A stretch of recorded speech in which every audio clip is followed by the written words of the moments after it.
Dialog di meja makan.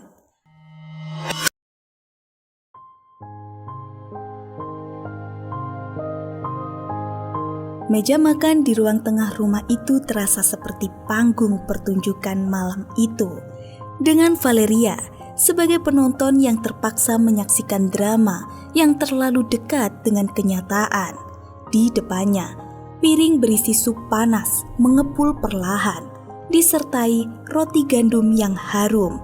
Tapi setiap suapan terasa seperti batu di kerongkongannya. "Ayo makan, Valeria," kata Helena dengan senyum lembut yang bagai topeng, menyembunyikan sesuatu yang lebih dingin di baliknya. "Kau hampir tidak makan belakangan ini." Valeria mengangguk tanpa kata, mengambil sendoknya dengan tangan yang gemetar.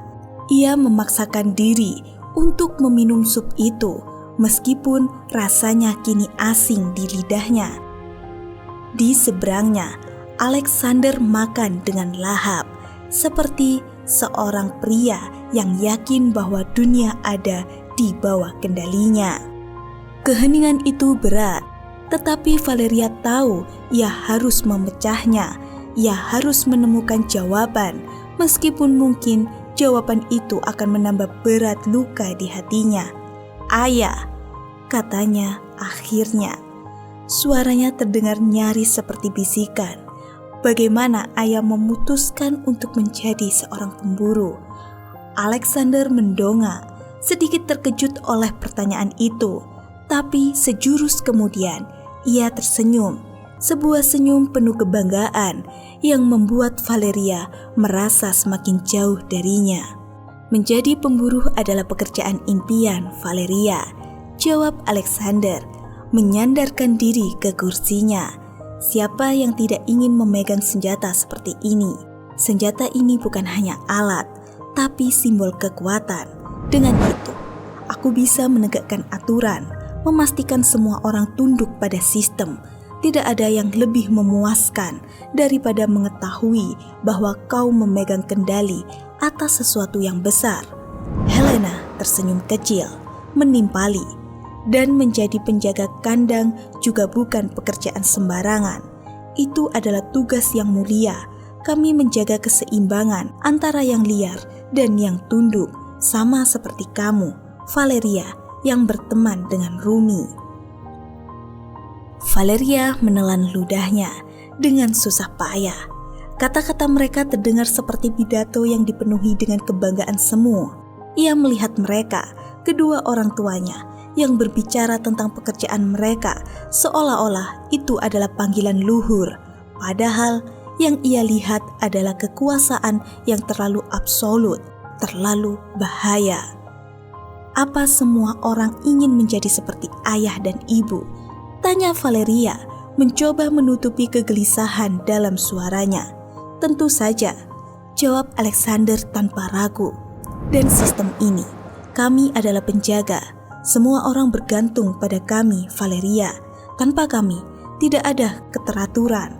Kami memegang undang-undang yang memberi kami otoritas penuh. 48 frasa peraturan Dewan Harta Agung yang ada dalam undang-undang kerajaan ini memastikan kami bisa menjalankan tugas tanpa hambatan. Tidak ada yang bisa menentang kami, tidak pengusaha, tidak pedagang, bahkan bukan pejabat lain. Semuanya ada dalam satu genggaman." Helena menambahkan, "Kekuasaan ini bukan untuk disalahgunakan, Valeria. Ini untuk memastikan bahwa sistem berjalan sebagaimana mestinya, tapi tentu saja selalu ada yang menuduh kami kejam atau tidak adil. Mereka hanya tidak mengerti betapa pentingnya peran kami."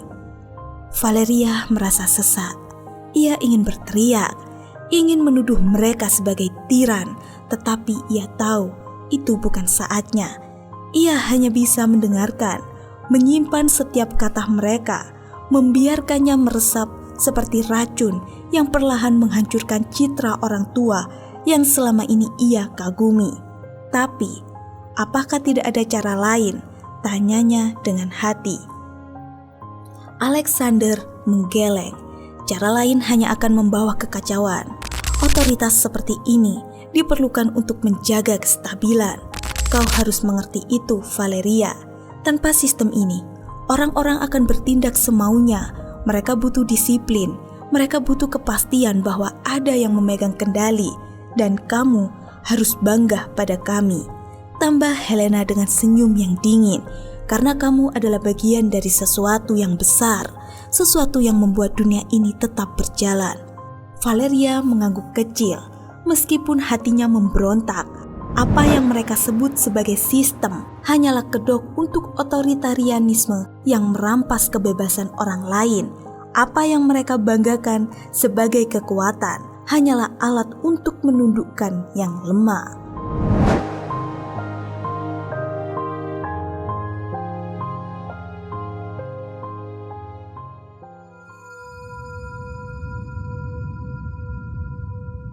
Setelah makan malam selesai, Valeria kembali ke kamarnya.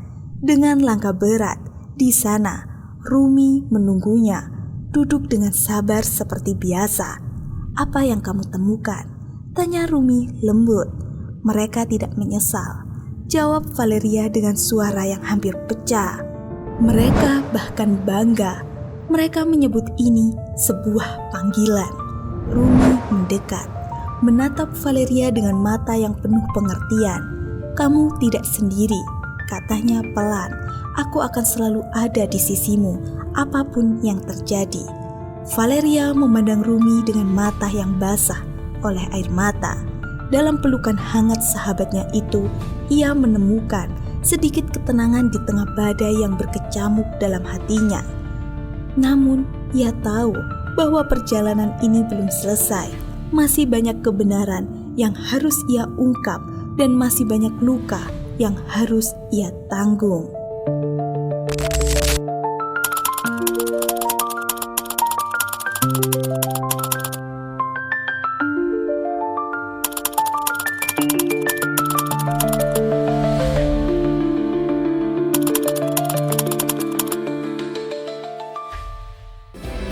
Kami